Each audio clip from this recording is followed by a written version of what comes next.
Egypt has been an exemplary case study of the escalation of transnational repression over the past decade.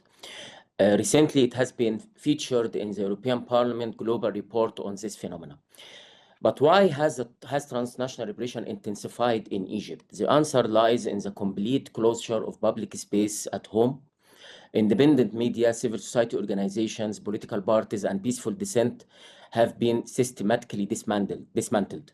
For Egyptian human rights defenders, operating domestically has become very challenging and risky. In response, activism has had to move across borders. Human rights defenders, journalists, and dissidents abroad have developed new form of transnational resistance, the only remaining avenue to expose abuses, engage with international institutions, and support those silenced within their own countries. The Egyptian authorities have developed a sophisticated system of transnational repression aimed precisely at silencing, isolating, and intimidating critiques abroad. Allow me to highlight some of the tactics that the Egyptian Human Rights Forum has documented. Denial of basic documents such as passport and identity papers designed to paralyze the personal and family lives of exiled Egyptians. Terrorist designations handed down in politicized trials criminalizing peaceful dissent. Intimidation and harassment of families, including the arbitrary detention or travel bans against parents, siblings, or even children to pressure activists into silence.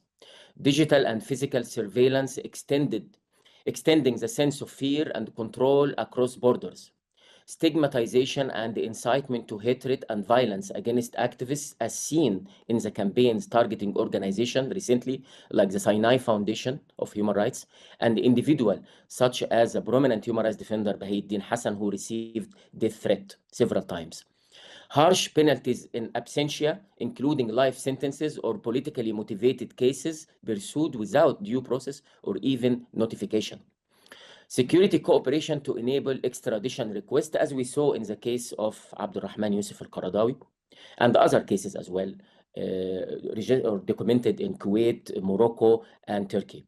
And most recently, the mobilization of pro-government supporters and agents in Europe to attack members of the opposition and human rights defenders in countries such as the UK, Germany, and the Netherlands. These methods aim to send a message that dissent is dangerous everywhere, that there is no safe place to criticize those in power.